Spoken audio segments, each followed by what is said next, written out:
name is Melissa Meredith, your host for the Daily Wellness Podcast. If your day could use a dose of healthy living inspiration, you're in the right place.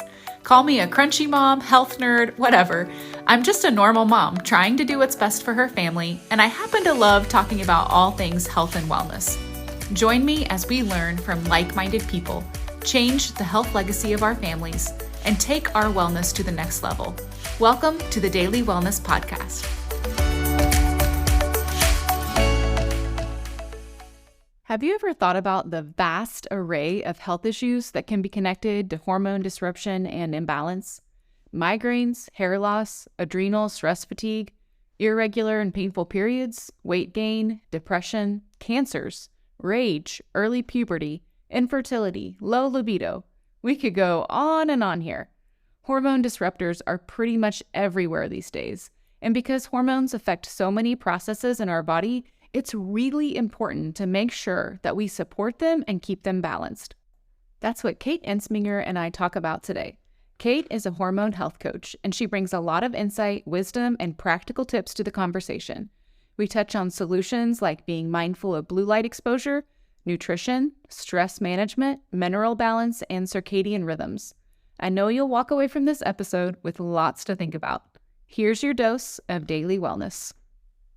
Today, we are welcoming Kait Entsminger to the Daily Wellness Podcast. So thanks for joining us, Kait. Yeah, thanks so much for having me. I am so excited to be here. Excited to have you and learn some more from you. Can you introduce yourself to us? Absolutely. So I am Kait Entsminger. I am a mom of 4 with 1 new baby. So I have a 6-week-old now. I believe she's 6 weeks. Time flies. So I am, I'm always been passionate about health and wellness, and I'm a hormone health coach. I kind of dove a little bit deeper into the hormone area when I had my personal horrible hormonal experience, which I'm sure we'll talk about. It kind of just brought out that passion in me to help more people and learn more and kind of figure out what was going on. Yeah. And where do you guys live? We're in Columbus, Ohio. We're actually a military family, so we've moved around a lot, but home base is Columbus, Ohio. Awesome. I feel like I've gotten to know you a little bit on Instagram, and I love following you for all of the great hormone information that you share. But now I love also following you for baby pictures. Yes, all the baby pics. I am soaking up this time right now. They only stay little for so long. That's true. My oldest is about to turn 16, so I feel that. My gosh. Oh my gosh. I can't even imagine them getting that big, but I know. It's gonna happen. Well, I'm here and I still can't imagine it. I don't know what's happening. All right. Well, you kind of mentioned having a story or kind of a circumstance in life that led you to where you are. Do you mind sharing that with us? Yes. So it's actually, one of those things that you kind of feel like, what could possibly be wrong with me? Like, what am I going crazy? Literally, you can think you're going crazy. I had my personal experience. I literally thought that I had some severe case of something, and it turned out to just be a hormone imbalance postpartum. And this happened in 2018 when I was postpartum with my second baby, my son, and I had severe postpartum anxiety. So I distinctly remember driving, and we lived in San Diego at the time. I was driving my daughter, who was 2, and my son, who was probably maybe 3 months old. And I started to feel so dizzy. And honestly, it got so far that it went to like an extreme case of vertigo. Like, I had to pull over to the side of the road and call my husband. I could barely access my phone. I was so dizzy. And that's scary, right? Like, you're driving with your 2 kids on the highway in California, which California roads are crazy anyway. That's very scary. Oh my gosh, it was so scary. So pulled over to the side of the road, called my husband, and, he's worried about me because, like, oh my gosh, does she have like something severe, could be like a brain tumor or something going on. And that's also scary. You just have no idea what could be going on with you. And I had a full week of vertigo where I could not even like lift my head up, or else I would get so nauseous. I was getting sick. I could not take care of my kids. My husband had to fly my mother-in-law out to San Diego to help me. And that's a horrible feeling, right? As a mom, and you can't take care of your kids. I can only remember like one other instance when I think I had the flu or something, but it was only a 24 hours where I was like, Mom, I need help. Can you come hang out with the kids? But this was like a week and it just felt horrible. Like it knocked me on my butt and I was like, no more. I got to do some digging. So I started digging. I didn't even have any tests done. I went to the emergency room and they're like, oh, it's probably just vertigo. So they treated me for the vertigo, naturally, treat for the symptom, right? Not Right. find out any sort of root cause. So treated me for the symptom. And I mean, it sort of went away short term, but then came back again about a month later. And every time I'd have to leave the house, like I would have severe stomach pains. And come to find out, I had this crazy hormone imbalance where my hormones were out of whack from being postpartum. I was running on fumes, on burnout, which I'm sure a lot of people here have experienced burnout before. Yes. And that is directly related to your hormones, right? So I had just the need to figure out what the heck was going on with me because I have kids to take care of and I can't do it like this. Right. So not only is that emotionally stressful as well as just the physical aspect of not feeling well, but I just imagine emotionally that had to have been really hard. Yes. Oh my gosh. I'm just someone who's like, if I can't take care of my kid, that starts to give me even more anxiety, and it just like piles and there's like a downward spiral. So finding out and balancing those hormones was the key for me. Yeah. I think there's also a stress that comes with like having all these symptoms and knowing something isn't right, but not knowing what it is. Totally. Yeah. I've been there. I've noticed, I'm 41. And so as my hormones have changed a little bit, as I've entered my 40s, metabolism and stress and things have been issues for me. And then I just have so many friends. I feel like everywhere I turn, there are hormone issues. My friends that have like painful periods or irregular periods, friends struggling with PCOS, struggling with infertility, friends that have breast cancer, young ages, and friends that are struggling with weight gain, emotional struggles, kind of like you mentioned, like issues like depression, anxiety, anger, unexplained anger, just like, this is not me. Or our daughters that are just like having really early puberty symptoms. I feel like everywhere I turn, there are like hormone issues these days. And I just wondered if you had any insight into that. Like, I feel like it's just getting worse and worse. What are your thoughts about like the amount of hormone issues that people are struggling with these days? Yeah, I am right there with you. And this is one of those things like don't get me started or like hold me back, Right.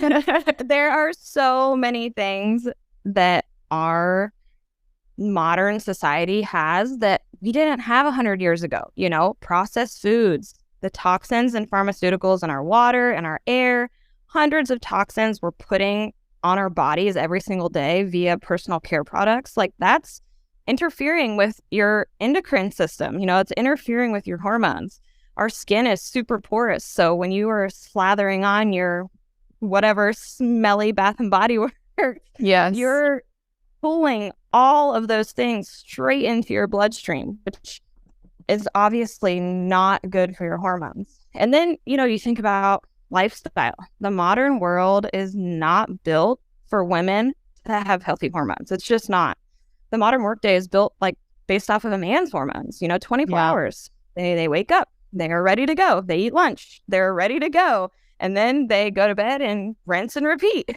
It's just not built for a woman's cycle, our hormone cycle. We have 28 to 30-ish day cycle. We should be eating and drinking and working out, different things to sync up with different parts of our cycle. You notice that you're much lazier during a certain time of the month. And if you're tracking your cycle, you will know that it's the same time every single month. So very few of us are even aware of that. Yeah, I agree. I think education is a big missing piece. I know that I was very uneducated about my own body and what hormones were. And, I wanted to get educated not just for me, but when I had daughters, I was like, I got to learn something and teach them better. Exactly. Yeah. And I think even like with my situation, postpartum, like we are just sent back to work so quickly. We're not allowed the rest and rebalance. We have our hormones are crazy postpartum, and you're not allowed to rest and rebalance like you need to. You don't get the support. You're not given those tools. Like you said, the education. Like no one told me that my hormones were going to be crazy. No one told me what to do or what to look out for. All they did was ask, hey, do you feel depressed? And I said, no. And that's it. That was the extent of their questions. Wow. Yeah, I agree. That's a really good perspective. I just thinking about modern life the way it is now and how much it's changed just in the last 100 years, which really isn't that long, but some huge things have happened like in the modern world that have really changed our bodies, in the way that we are healing or not healing or staying balanced hormonally or not staying balanced hormonally. Another just little thought I had about that was just thinking about chemicals that are in existence today that were not in existence, 100 years ago. And absolutely. I think it was 1976, the last time that the federal chemical safety law was updated. Oh my gosh. And even then, and now like there just aren't that many that our country here in the US are banning or limiting the use of or giving warnings about. But chemicals all around us and plastics and cleaning products and detergents and that stuff gets into our water, like you mentioned. It gets into our it's even in our makeup and our personal care, and then it gets like, because it's in our home, it ends up in our dust. Like it's just, we have those chemicals everywhere. I know that's another big hormone disruptor.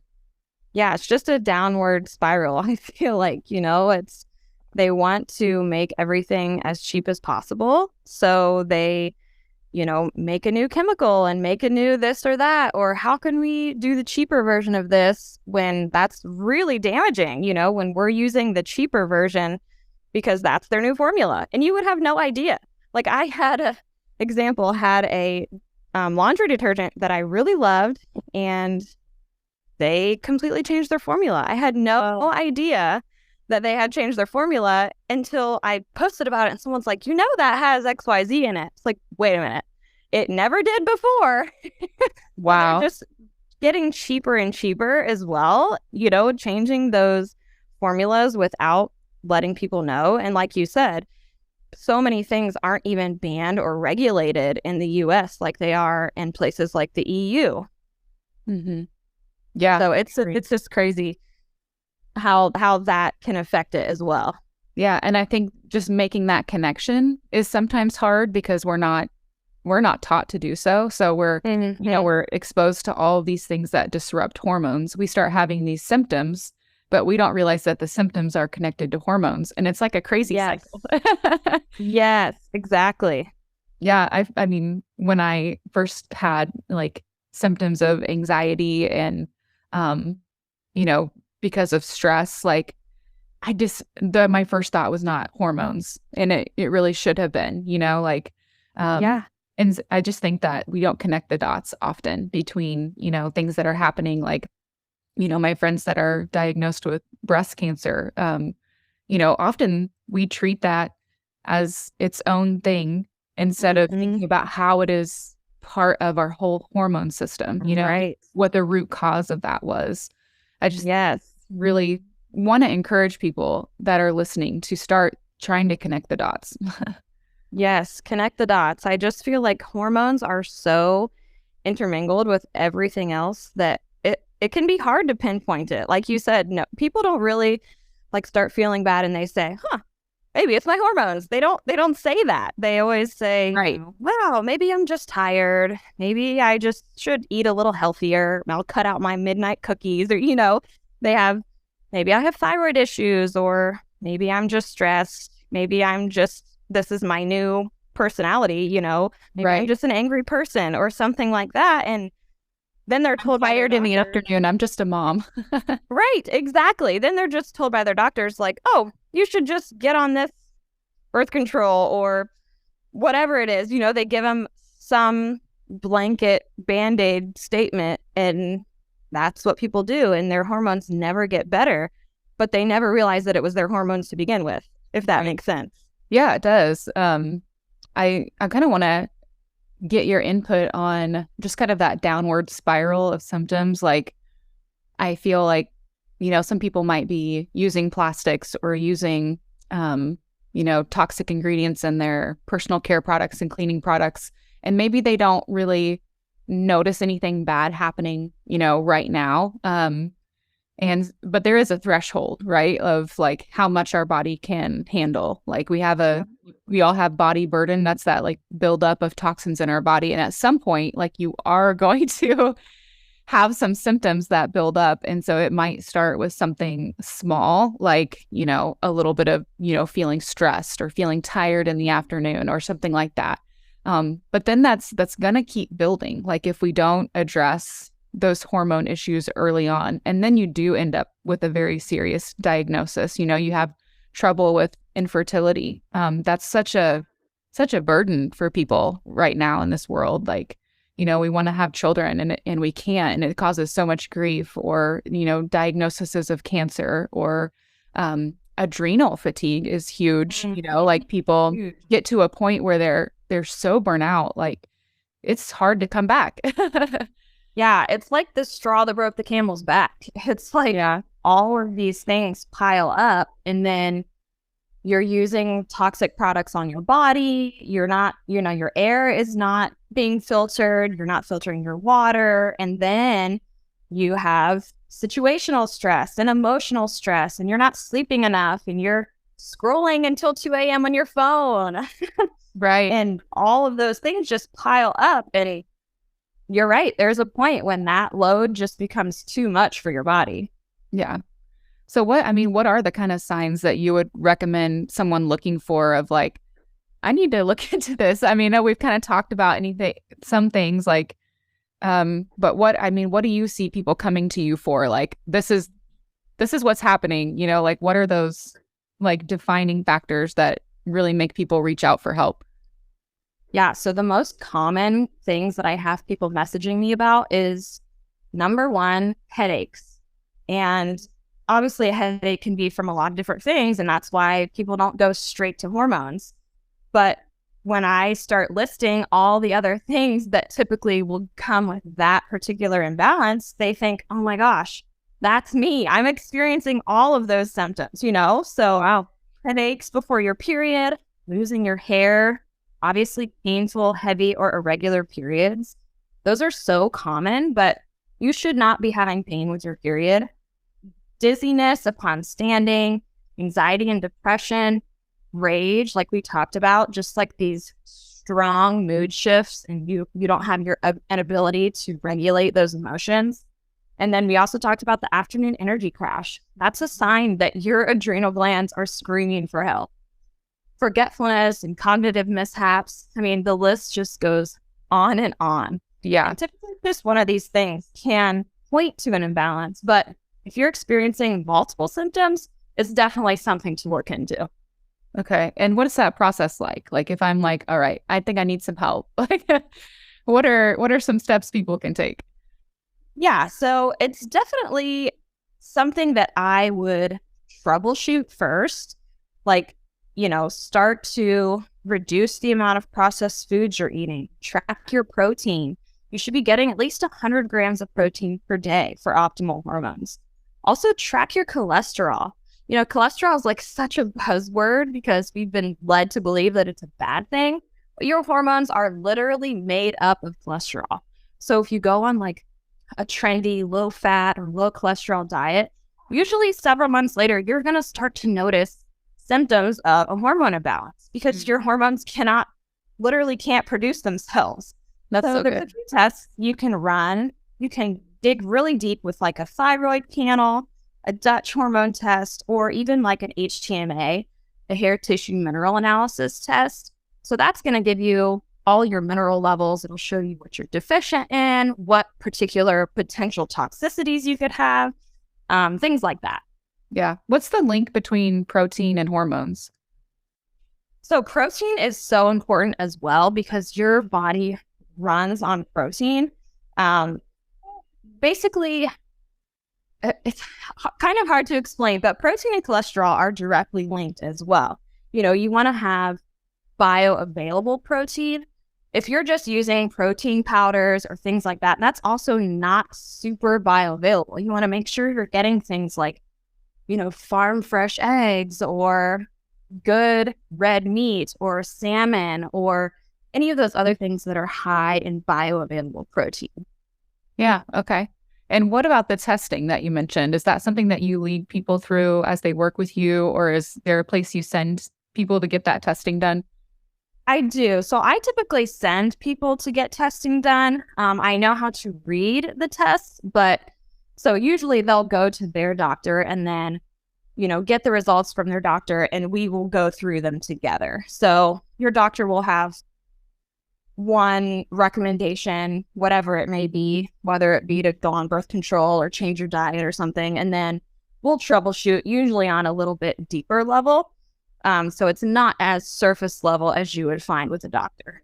Yeah, I love that. And I agree with you that that's an important part because, you can make guesses here and there, and you can try different things and do a process of elimination for, problems and solutions. But if you want to get well faster, get the testing done so you know exactly what's going on and exactly what your next step should be.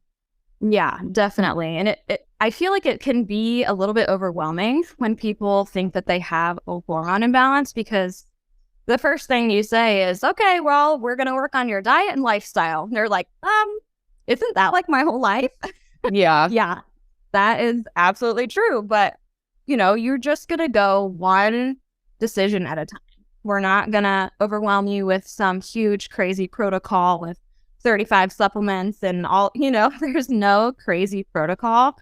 We're just going to work one step at a time. Yeah, I think that's great. Especially, we're talking about hormones, which involve stress. And the last thing you want to do is go into stress about a diet. Oh, yes, absolutely. And it can be so overwhelming too when you receive like, here's your list of 40 supplements and they're only going to cost you $2,000. And right. Just are so overwhelmed that you freeze and you don't do anything. Yeah, that's great. I've heard you talk about through social media the circadian rhythm and the importance of that for hormones. Can you explain what that is?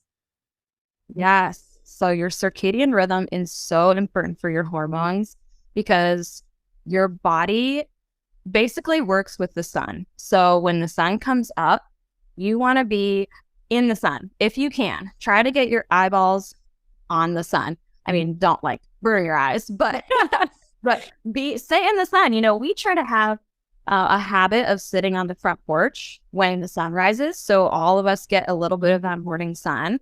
And then by evening, you want to make sure you're reducing your blue light, which is like your TV and your phone. They have like blue light blocking glasses, which can help sometimes. My husband, you'll never get him to stop watching TV before bed. So blue light blocking glasses is the next best thing. But that blue light, when you wake up, so a lot of people, first thing they do when they wake up, look at their phone, right? Yes. I think that is one of the most damaging things you can do for your hormones. It's one of the easiest swaps to make, is to not look at your phone for the first hour of the day. One, because there's blue light, and blue light takes your body straight up to midday noon. So if you're waking up at like 7:30 and then you look right at your phone, your body thinks it's noon. And it's like, and then it just starts stressing out because that's not the correct rhythm. And then two, stress, right? Your phone has full access to every email, every news article, and every social media post ever made. And that first All of my to-do list. Right, exactly. Your mile-long to-do list. That first hour of the day should be reserved for low stress and sun time if you can get it in your climate, or even just like peaceful reading. I mean, I have 4 kids, so they're not letting me like read in the morning, but I'm also not scrolling on my phone or turning on the TV right away or any of those things that can mess up that circadian rhythm. Yeah, that's awesome. I love that. I have heard you talk about this, and I have been trying to do this. So this is like, I need to make this change because, stress is one of my triggers for, my health. And so I've been trying. It is a process. It's a process. I mean, I'm guilty too. I totally come right out and look at my phone. I'll say it does help me to charge my phone not right next to my bed. I charge it in the kitchen, and that helps me a little bit. At least I like delay it maybe 15 minutes if I can't get the whole hour in. Yep, I agree. Yeah, I always have it out of my bedroom. But it's just hard to break those habits. So I just wanted to tell people, if you're trying to do this, like, and it's hard for you, you're not alone, and just be gracious with yourself. Yes. But I do think it's worth it. I agree. That makes so much sense as to what you're saying. And again, it's just our modern world is not built for us to succeed in this area. We're glued to technology, and it's hard to shut it off in the morning. It's hard to shut it off at night. I can be working or watching a show with my husband, and I'm like, well, I was supposed to have the screens off like an hour ago. Yeah. It's so hard to break that. Yeah. So is this the kind of stuff that you cover in your hormone masterclass? It is. Yes. So I cover all of these kind of troubleshooting things that are most common when people come to me. There are outliers of people who need much more hormone help, and we would address that together. But the masterclass is really just the main key things, the main key swaps that I recommend. So that's what you'll find there. And circadian rhythm, you hit it right on the nose. That is definitely one of them. Yeah. Okay, great. Yeah, I wanted to just kind of give people an overview. I definitely want to encourage people to go check that out if they feel like they just need to be educated. And I feel like that would be almost everyone, unless you've been really intentional about seeking it out yourself. That education doesn't just fall in your lap. So absolutely. I feel like hormone health and education is one of those things that we are not taught as young girls, and you have to find it for yourself. You really do. And it's empowering when you do find it, but it can take some time.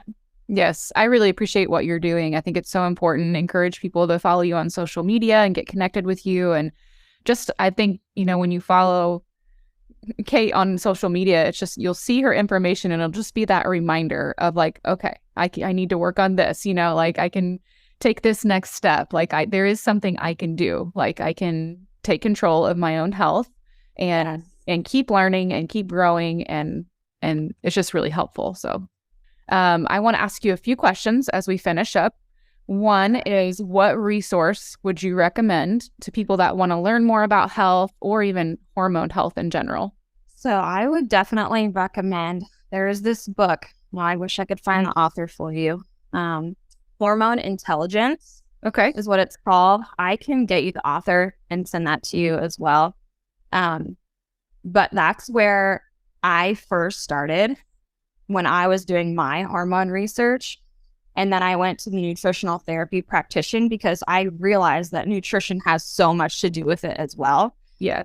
So that's where I would start. And then I would go straight into nutrition education, because you're going to find that a lot of what the mainstream tells you is not what your body really needs as a woman.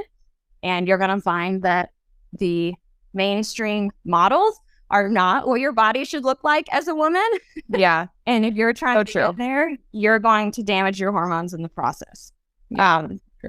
So there's my little caveat on that. No, I love that. I feel like what is out there for women as far as nutrition is just really all about how much you weigh or how much you want to weigh, which is so frustrating. It is frustrating. And those some of those diets are very harming for women, and they don't realize that they're harming themselves while they're trying to lose weight. When in reality, if you can bring in more nutrient dense foods, if you can change some of these habits, you're going to start to see the weight fall off. Yeah, I love that. Just feel like in my own life, I've had that switch from being focused on my health being about how I look on the outside to my health being about how I feel, how I'm functioning, and, and if I can do the things that I want to do, and if I have that joy in my life, that abundant life. So same here. Yeah. So what is one favorite healthy snack that you like? Ooh, favorite healthy snack. I like to make sure all my snacks are balanced for my blood sugar. So I always try to go with protein, carb, and a fat. So I love Greek yogurt with berries and probably some sort of local honey or bee pollen or something to get that protein, the fat, and the carb all in one snack. Oh, I love that. That sounds delicious. Yeah, that's my afternoon go-to. I buy it in bulk. That's be good for the kids too. You can just make it for everybody. Yes. Yeah, we go through a lot of yogurt here too. I've actually started making it myself because we were eating so much. I was getting rather expensive. Yeah, I just bring out like 6 or 8 bowls, and I don't even have 8 people in my family, but it feels like it. And I just fill them all up. If somebody needs seconds, I guess it's ready to go. Yeah, we're feeding an army over here. Oh, before I let you go, I want to know who you would love to see as a guest on the Daily Wellness Podcast. Yeah, I really love Elizabeth King Coaching. I don't know if you've ever heard of her, but she is a fertility coach. She and I have kind of chatted because obviously fertility goes right along with hormones. So we've chatted a lot before, and I just feel like she's so knowledgeable. She has 3 babies, over 40 years old, and she knows what she's doing. So I think she's really inspiring. Yeah, I think that would be really interesting to talk to her. Thank you so much. I, again, just am inspired by what you're doing. Thank you for sharing your knowledge and helping so many people. Absolutely. I am so glad to have been able to come here and talk to you and chat about hormones. I feel like it's something, like we said, people are not educated about, and just one step closer to all the women, empowering them to look into their own health. Thanks for listening to today's episode on the Daily Wellness Podcast. We hope that you found it helpful for your own wellness journey. And if so, we'd love for you to leave a review. Then come back and listen for review shoutouts on upcoming episodes. For more information, check out the show notes and connect with us on our website, dailywellnesscommunity.com.